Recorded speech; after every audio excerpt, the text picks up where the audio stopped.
Hey guys, I'm James Hall with Bassmaster Magazine here with John Jones and the Lochow Ranch Pond and Lake Management team back at Lake Y. John, it's another exciting day. We're getting to do a shocking survey. We've done this one time this past spring, and now we're going to get to do it in the fall, and it's a recommendation from you to get a couple of snapshots. And what is the reason that we do more than one shocking per year?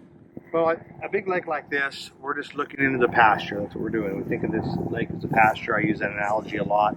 And we're never going to get a complete picture with just a single survey. So as you can see today, it's a little bit colder. I'm expecting a little bit of reduced numbers per hours, but maybe a few more larger fish.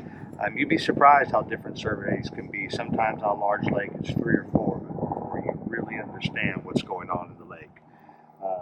Today is going to be a little bit different as well. We're going to start, we've already made some management recommendations, and we're going to start harvesting some undesirable species for our management purposes in this lake. So I'm excited to start that process, and later on today we'll compare the difference between a spring survey, a typical spring survey, and a fall survey. Okay, and to remind our viewers and to remind me of that first survey, what is it that we found from the first survey, and what are your expectations looking at a fall survey versus a spring survey? Well, this spring we found reduced abundance of desirable species, a typical starting point for a managed lake. The water was a little bit more off color, so we couldn't see as well, so we probably got a little bit less fish per hour than otherwise we would have received. We saw a lot of undesirable species, different types of creek chubs and suckerfish and catfish and gizzard shad and things that we don't traditionally want to have in a well-managed lake. Now that being said, this is a flowing stream type system. A lot of water comes through here, and it's important that we understand that we're never going to eliminate those species, but we're going to manage their numbers properly. Good. And today, unlike the first survey, we're probably going to try to remove some of those undesirables, and maybe once we get on the boat and start doing the fun stuff with the little don't touch the water. Don't touch the water. Maybe we can talk a little bit about the undesirable species in this lake and then why we don't want them. But in the meantime, why don't we get on this boat? This is the most enjoyable thing to watch. There's just something satisfying about going around and collecting fish in this lake. So why don't we get on the boat and hop to it, see what we can drum up today, and we'll chat about it once we get some fish in the boat. Sounds great. Let's get to shocking. Perfect.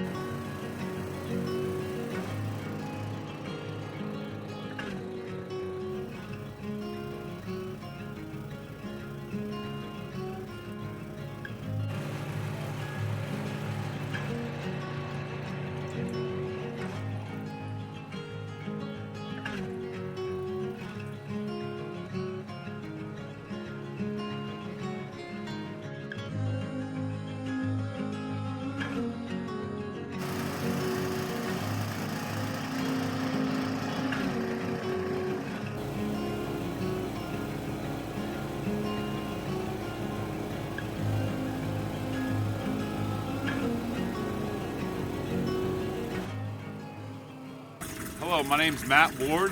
I am a fisheries biologist for Lochow Ranch Pond and Lake Management, and this is really where we get to see the fun. We get to see the fish, how they're doing, weigh them, measure them, check on their body condition, and really get a sense of how and where a lake is in its development process. Come on, Matt. 18 and a half.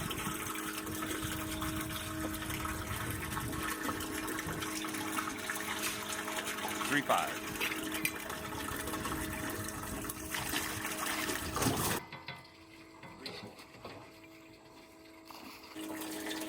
In general, we like to look at these fish and figure out some information about their body condition. Obviously, you can kind of look at them and tell whether they're a particularly fat fish or not. This fish is healthy. You look at tail meat, there's some girth back here, but it's not overly rotund. You know, they don't have a good football shape to them, so still got a little ways to go to get this fish where we want it to be.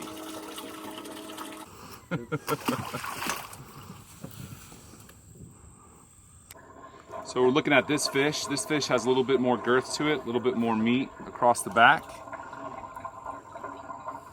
Fish is in a little bit healthier condition. Still could see a little bit more weight coming on here as we get it to where we want it to be. Sometimes with these bigger fish, we like to give them a little snack for their efforts.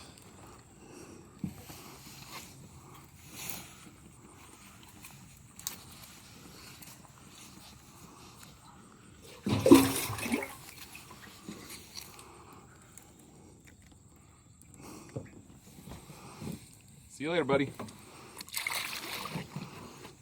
Hi, I'm Jake, another fisheries biologist here with Lochow Ranch Pond and Lake Management. Just finished our electrofishing survey. During the survey, we like to track and write down all the lengths and weights of every bass we collect. We can compare that to an index of average weight bass for the size class that it's in.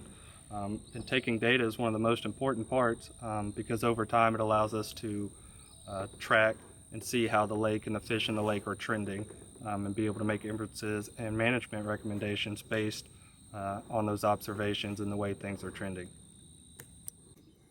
All right, one of the things we like to do when we're surveying is sort through the fish that we're getting and make sure that the fish we're putting back are the ones that keep us on track with our general goals. So I'll just kind of walk you through a few of the fish that we pulled from the lake today and talk about why we generally don't like them in a bass fishery.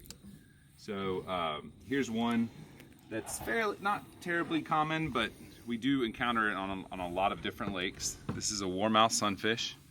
And really, it looks very similar at a quick glance to a bluegill, but its mouth is just a lot larger in general than a bluegill. And so it tends to compete directly with bass because of that larger mouth structure. So now we'll look at a bluegill. So here's bluegill, pulled out of the lake. And if we go to open the mouth, that bluegill is actually larger than that warmouth was, but that mouth is just a lot smaller in structure. So it's going to eat a lot smaller organisms and not compete as much with the bass.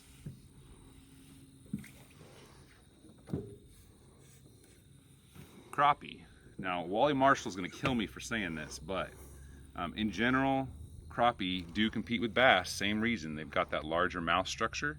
So you have to really define your goals in a given lake to decide whether or not you want to keep crappie in or take them out or how you want to handle crappie.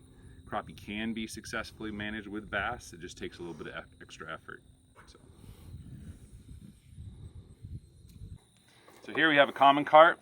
They were brought across the country mostly in buckets on on trains, and they've been stocked in most of our waters across the U.S. And we want these out because they are omnivores. They'll sit and root around the bottom. They'll eat some smaller stuff, but they will eat crawfish, so they can compete with bass. Take them out when we get a chance.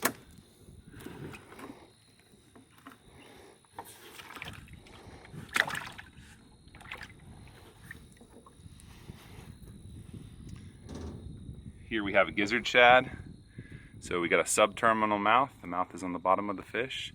Feeds on the bottom, sorts through the muck.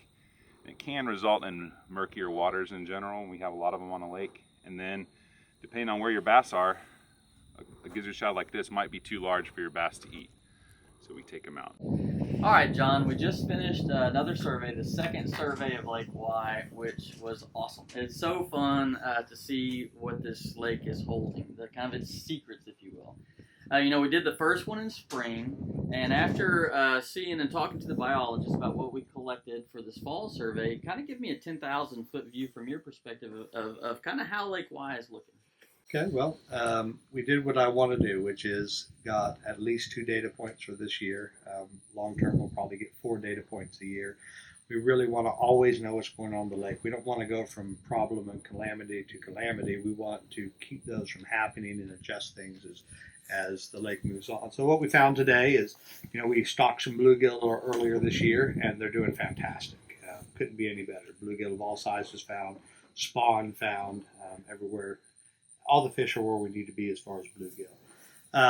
The bass we found a few hot spots of bass. I want to point out that one of our structure piles, I mean, was that a bonanza? That was awesome. And that really says a lot because the big piece of structure that we put in here, you said, well, let's run over it with the survey boat, and it just exploded with fish. And so what does that tell us? I mean, I think I know, but what does that tell us that we need to do as far as structure for Lake Y moving forward? We need to get more friends. Okay? Yeah. More friends, more structure, more trees, more brush. Yes. This lake is devoid of hard structure, and that's one of the things we're really going to work on over the next couple of years. But the fish, they look pretty good. Still low density. We haven't fixed a lot of the things that we're going to fix over time here. The bluegill are much improved. We found undesirable species in moderate numbers. We're continuing to harvest those out. We're going to work on the genetics in here at some point. And we're just generally a slightly fatter fish because it's fall. Mm-hmm. And so you have to remember that there's a little bit of survey bias based on seasonality. This time of year, you would expect your fish to be a little bit heavier. And again, you take these snapshots and take another snapshot and take another snapshot, and eventually we have a full picture of what's going on. And we found no surprises, which is nice. Sometimes on a lake this size, your first survey can be a little bit misleading. There may be a data point you didn't catch. It's not the case here. It is a typical, slightly stunted bass lake that just needs a little love. A little love, and that's what we're going to give it. All right, so it's fun. It's fun to watch this process move forward. It's really fun to watch you and your team make the improvements, and it's going to be really fun to get out there and fish it too. So that's kind of the end goal. But guys, y'all just keep on watching this lake-wide project, and we're going to keep moving forward.